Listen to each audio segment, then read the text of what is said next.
Imagine stepping off a riverboat into a wall of green so dense that daylight barely touches the ground. Your compass spins with no clear reason. The hum of insects grows louder than your own thoughts. Somewhere behind you, the last trace of a trail dissolves into mud and root, and you understand, with a cold certainty, that the forest does not care whether you find your way back. For more than a century, explorers, missionaries, and scientists have stood at the edge of the Amazon's deepest interior and felt that same dread. Some turned back. Some vanished. And the stories that followed grew into a legend, a hidden, forbidden center of the Amazon that no outsider has entered since the year 1900. But is that true? Or is the reality even stranger than the myth? Before we go further, let's be honest about something important. There is no single center of the Amazon that was officially sealed off by a government decree in 1900. No treaty, no law, no secret order closed a specific point on the map. What actually happened is more complicated, and in many ways more fascinating, than a simple forbidden zone. The idea comes from something real. Vast pockets of the Amazon basin that have remained extraordinarily difficult, and in some cases nearly impossible, for outsiders to enter. Not because of a single ban, but because of geography, disease, indigenous sovereignty, and sheer physical danger that have stacked up for well over 100 years. To understand why, you first need to understand the scale of what we're talking about.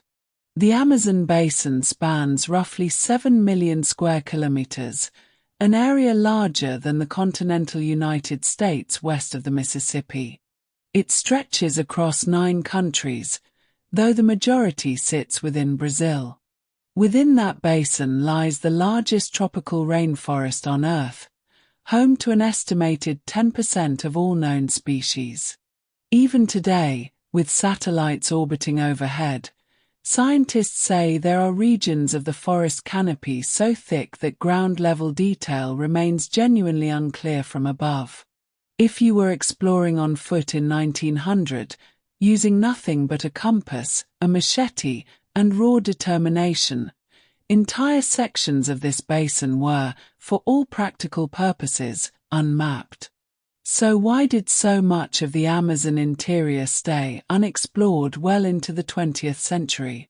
The rainforest itself is the first obstacle. Canopy cover can exceed 40 meters in height, blocking sunlight and creating a permanent twilight below. Rivers, which served as the primary highways for exploration, do not always cooperate. Many are seasonal, flooding dramatically during wet months and becoming impassable sandbars during dry ones. Some waterways contain rapids and waterfalls that make river travel deadly. And beyond the rivers, the terrain itself resists movement. Swampland, dense understory vegetation, and soil that turns to thick mud after rainfall. Then there is the danger that explorers feared most: disease.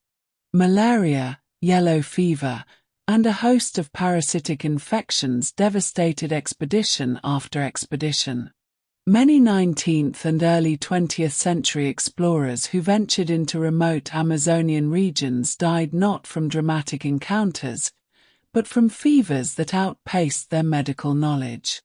Insects were a constant torment, but they were also vectors for illnesses that had no cure at the time. Combine that with the risk of starvation if supply lines failed, and you begin to understand why so many expeditions simply disappeared into the record books as failures, their fates undetermined. One of the most famous cases illustrating this danger is the disappearance of British explorer Percy Fawcett in 1925, who vanished while searching for what he called the lost city of Zed in the Mato Grosso region of Brazil. Fawcett's disappearance became legendary, fueling decades of speculation, rescue attempts, and myth-making. Historians and researchers still debate exactly what happened to him and his expedition. Some believe they died of starvation or disease. Others suggest they were killed during contact with an indigenous group protecting their territory. No definitive evidence has ever confirmed the truth, and that uncertainty alone tells you something about how effectively the Amazon can erase a story. If you're the kind of person who wonders what you would do faced with that same choice, standing at the edge of the unknown, we want to know. Drop a comment below. Would you have pressed forward like Fawcett, or turned back? Beyond the physical dangers, there is a human dimension to this story that deserves to be told with care and respect. Large areas of the Amazon interior are home to indigenous peoples, some of whom live in what is officially classified as voluntary isolation. According to Brazil's National Indian Foundation, FUNAI, and researchers who study uncontacted peoples, there are dozens of indigenous groups across the Amazon basin who have deliberately avoided sustained contact with outside society. This is not because of ignorance or fear of the modern world in a simplistic sense. It is a considered choice, often rooted in historical trauma. Many of these groups, or their ancestors, experienced violent encounters, forced labor during the rubber boom of the late 19th and early 20th centuries, and devastating disease outbreaks introduced by outsiders who had no natural immunity to share and no immunity to offer in return. The rubber boom itself is a crucial piece of this history. Between the 1870s and the early 1900s, the global demand for rubber transformed parts of the Amazon into sites of brutal exploitation. Indigenous communities were frequently coerced, enslaved, or killed in the pursuit of profit. This period left deep scars, and it is one of the real historical reasons some indigenous groups retreated further into the most remote and inaccessible parts of the forest, deliberately putting distance between themselves and the violence of the outside world. Understanding this history matters, because it reframes the mystery. The isolation of parts of the Amazon interior isn't simply about difficult terrain. It's also about a documented, painful history of self-protection. Governments have since formalized this reality rather than invented it. Brazil, for example, established policies restricting outside entry into demarcated indigenous territories, particularly those inhabited by isolated or recently contacted groups. These policies exist to protect indigenous peoples from disease, exploitation, and cultural disruption, not to hide a singular forbidden zone. Similar protections exist in Peru, Ecuador, and Colombia. Alongside these protections, vast conservation areas and national parks have been established to preserve biodiversity, which further limits casual access to certain regions. So when people say nobody has entered the center of the Amazon since 1900, what they are really describing, often without realizing it, is this layered reality.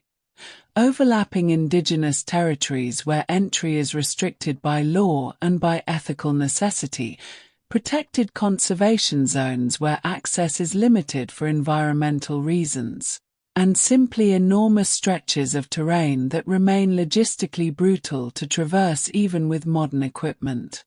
It's less a single locked door and more a wilderness wrapped in multiple, overlapping reasons to stay out. Still, the mystery hasn't disappeared with the explanation. If anything, modern research has only deepened our sense of wonder about what the Amazon interior holds. In recent decades, researchers using LiDAR technology, a laser-based remote sensing method capable of penetrating forest canopy, have revealed the outlines of ancient settlements, roads, and geometric earthworks in areas once assumed to be untouched wilderness. Archaeologists studying regions like the Upper Zinga and parts of the Bolivian Amazon have found evidence suggesting that pre-Columbian societies were far more populous and organized than previously believed. This has led to fierce academic debate. Some researchers argue that the Amazon once supported large, complex civilizations before European contact, and the diseases that followed decimated their populations. Others urge caution, noting that evidence varies significantly by region and that it's inaccurate to generalize findings from one area across the entire basin. What nearly everyone agrees on is this: the forest we see today, seemingly primeval and untouched, may actually be growing over the remnants of human history we are only beginning to understand. Isn't that a strange thought? That the untouched wilderness people imagine might actually be reclaimed land, shaped by human hands centuries ago. If that surprised you, you're not alone, and if you want to see how researchers are piecing together this hidden history, make sure you're subscribed, because there's more still to come. So where does that leave the idea of a forbidden center, sealed since 1900? The honest answer is that the phrase captures a feeling more than a fact. There is no single gate, no one coordinate on a map that historians point to and say, this is where the ban began. What is true is that parts of the Amazon interior remain among the most difficult and restricted places on Earth to enter, for reasons that are geographic, medical, legal, and deeply human. Indigenous communities continue to choose isolation as protection against a history of violence and disease that is very real and well documented. Conservationists continue to argue, often successfully, that some places are better left unmapped and undisturbed. And the forest itself, ancient and largely indifferent to human ambition, continues to guard its secrets simply by being vast, wet, and unforgiving. Perhaps that is the real lesson hiding beneath the myth. We are drawn to stories of forbidden places because they promise us a secret waiting to be uncovered. But sometimes the truth is quieter and, in its own way, more profound. Sometimes a place stays hidden not because someone locked it away, but because it was never meant to be conquered in the first place. Somewhere in that green ocean, rivers still shift course overnight, ancient earthworks still lie folded beneath centuries of growth, and communities still choose, deliberately and rightfully, to remain unseen. The Amazon was never sealed by decree. It was sealed by its own immensity, and by the survival instincts of the people who call it home. And perhaps that is a kind of forbidden more powerful than any law could ever be.